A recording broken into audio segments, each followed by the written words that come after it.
guys have been able to do? I just think from the jump, just being physical and just throwing the first punch. I think we've been doing a good job on that. Coming into this series in the playoffs in particular, a lot was made about the bench and just that they were going to be able to rise. What has helped you all produce the way you have so far? I think before I said our bench is good too also. And like I said, just being physical, whoever comes, even if the bench comes on, just play everybody the same way. Was that something that you thought was a slight, that people were not respecting what you all could contribute off the bench? Yeah, I think so. I took it to heart because we have a lot of talent on our bench. Now that you've won the home court advantage in this series, how vital is it to make sure you don't surrender that back? This is a desperate game tomorrow. We're going to give it our all. We're going to, come out the same way like we have been. What kind of rhythm have you been in firstly since you came back from that injury early in the first round? I feel good. I feel like a lot of my shots have been going in. I've been putting a lot of work in though, so they said hard work pays off, and it's paying off right now. But I'm gonna continue to stay hungry and continue to play hard. But you're playing your most consistent basketball. I'm not gonna say you're playing your best because you had some good games before. But in addition to hard work, when you were injured, did you see something like when you were not playing that you saw something on the court that kind of helped your game, elevated it a little bit? Just when you're watching, you see a lot of things. You see a lot of openings and how you can get easy buckets like that. But just playing with great players and elite passers like Ben, Jimmy, and Tobias, it makes the game easy for you. How important is it now to Whoa, hold on. You like that? I never. Yo. Respect. Oh yeah. For us is to be greedy and understand what we want to accomplish as a team and how we're going to go about and do it. But biggest thing is just doing more of the same for us. And that's being physical, playing with a sense of urgency. But we're aiming for a big goal here, so we know as a collective group what it's going to take to get that done. How big was kind of limiting turnovers in Game 3? How big will that be moving forward? Yeah, it's been a key of emphasis for us from, even when we were playing Brooklyn. So, especially versus this type of team, we know how good they are in transition. So, limiting the turnovers, getting good shots, high quality, efficient shots, it'd be key for us. Siakam's downfall, how much of that turn the game if he doesn't play? He's a big part to their team, but at the end of the day, it's the playoffs. We know whatever team presents. They have a team that has a lot of players who can do different things. So we have to be ready for whoever's on the floor, and we'll be ready if he's on the floor or not. It looked like last game. It was like the time that everything kind of clicked for you guys at the start. Joel being on, knocking down threes. Yeah. Jimmy handling the ball. Did you guys feel that way? Like, did you feel like it kind of all came together? Yeah, I thought our togetherness on the floor was great from the start of the game to the finish. We just had great efforts from everybody who got out there and contributed. So, and it made it even more special because we defended at a high level too. So, those are, you saw a glimpse of how good we are as a team and how good we really can be with that being a consistent for us. So, that's something that we just got to keep striving for every day. Now, I know all games are important, but do you think this one is the key that y'all got to get this one? I'm not saying a must-win. Every game in the playoffs is a must-win. Yeah, but so this one is most important because it's the most present one that we have. So, but yeah, every game is important. But every game you go into, you say it's a must-win in the playoffs. Just by knowing how teams play and just the whole competitiveness of the playoff nature. But what I meant by that is you guys could go up 3-1. Yeah. It's completely different going up 3-1 in the road than 2-2. Some teams, they start doubting themselves, this and that, getting frustrated. That's what I was taking from that standpoint. Yeah. You want it, I tell you, yeah. But I say every game is important. But if you want it, you got it. But every present game that we play, whether it's the game one, you go up game one, you 1-0. It's the same type of mental. But every game is you got to be locked in and focused because, as you said, you could go up 3-1. That's like a momentum boost for the team, confidence-wise. Whereas that series is 3-2, you know, it's or 2-2, whatever it is. It's a little bit different, but yeah, every game is most important. Stepped on the other night? Yeah, I'm feeling fine. You guys, from game to game, have been such a dominant. And how do you guys kind of reset? I think you try to stay one step ahead of them. Think about, you know, the adjustments and the mindset that they're going to have coming into Game 4, and you know, not that you're overthinking it, making pre-adjustments, but you know, you have to be prepared for them to be better, and so that's sort of our mindset as well. Then when you're guarding a guy like Kawhi and you're playing up on him and forcing him to take tough shots and he's making them anyway, how do you avoid getting frustrated and getting away from the principles? It's Kawhi. He's going to make tough shots, just like any great player. So he's got to make it tough on him. You can't give him easy looks, and just be present in the moment. For me, you know, I love taking that challenge on and having that role. So I'm trying to make it tough on him. What was your reaction to the fight? We got another game to win. It's not really good. He looked like he intentionally put his butt in your face. That was weird. That was weird. What that was. Something like that. What's your thoughts on past that? Seattle listed as doubtful. I mean, is that one of those things you guys can't really With the trip?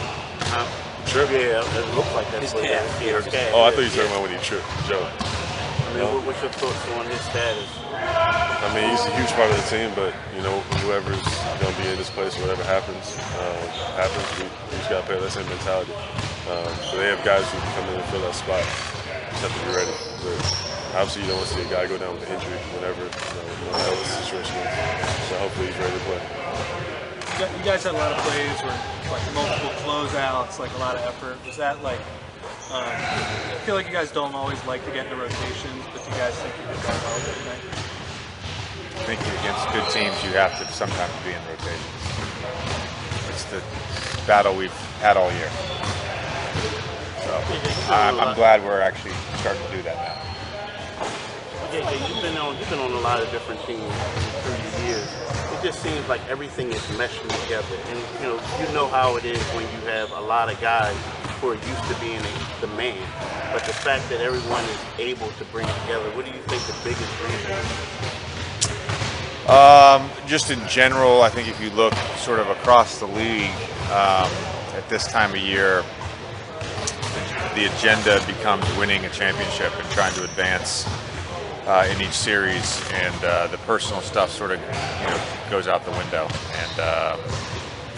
And over the course of 82 games, with as much attention as the NBA gets, and our performances are dissected on a nightly basis, you're bound to sort of have blips in chemistry or in cohesiveness. It's just the nature of our league. But in general, I think the playoffs sort of brings teams together.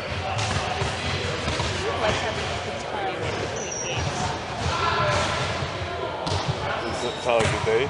The day before?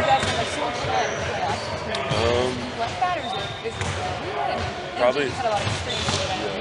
For me, probably not the first couple games is tough, but once you get into a little bit of a rhythm, you wrap some whatever you're doing before the game. I think it helps a little bit more. But the first few days are kind of hard, especially if beat the team early.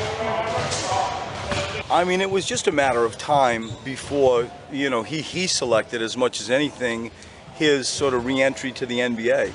And I have known Monty for 16 years.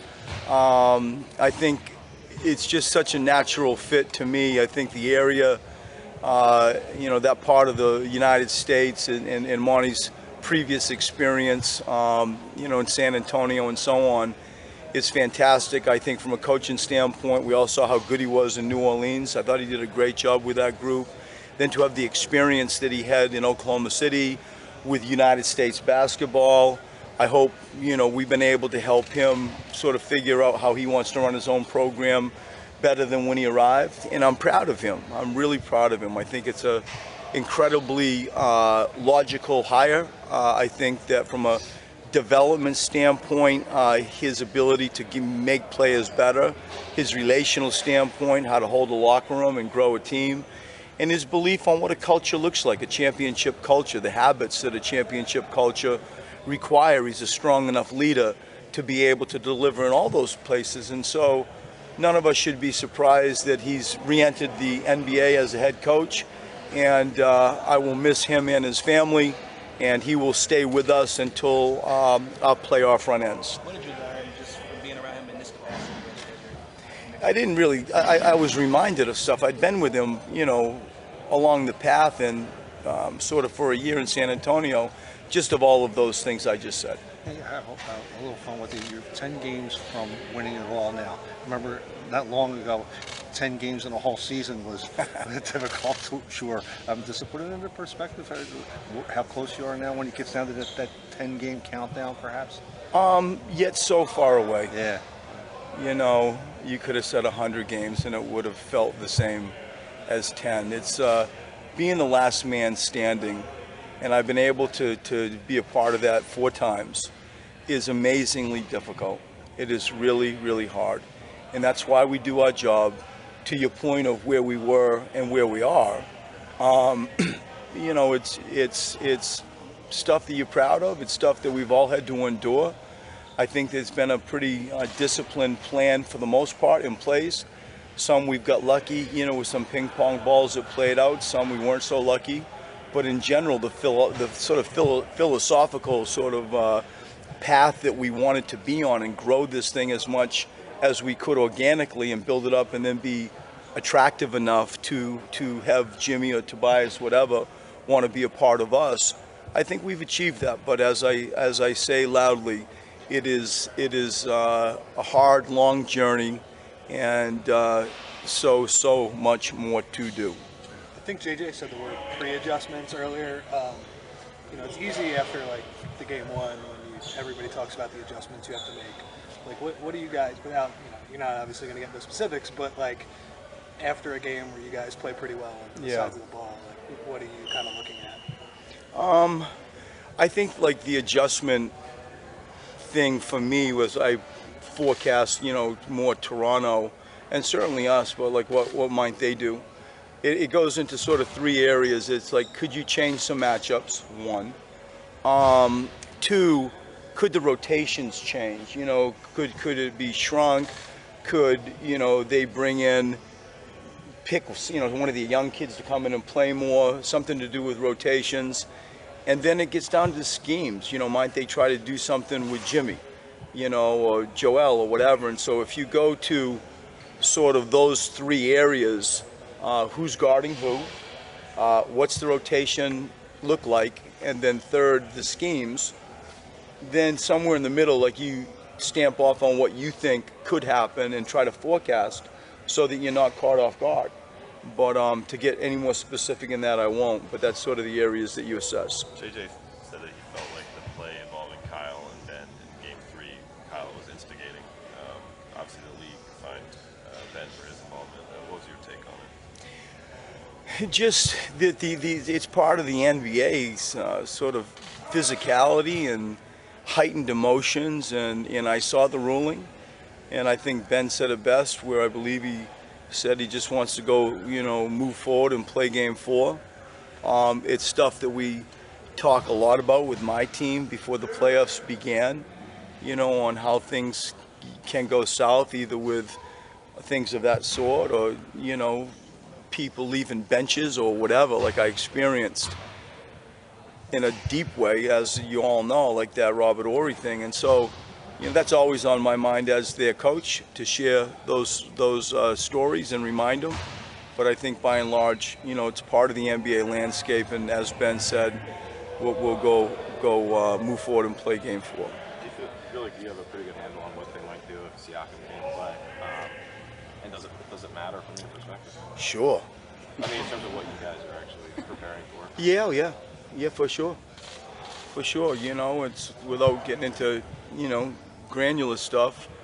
I don't place much weight in that. Like I don't get caught up into it actually could happen at all.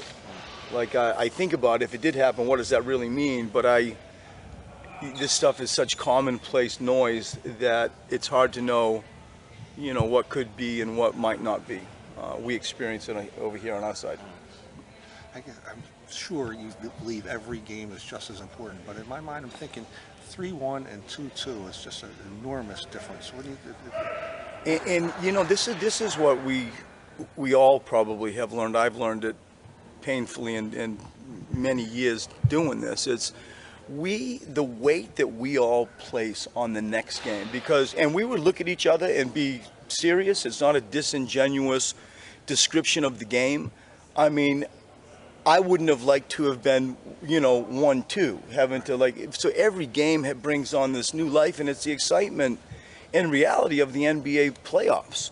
And so your point is true, but each game, we could almost tell a similar story. It's true. And it's like fans, coaches, media. It's not like we're making up an angle. We all believe it.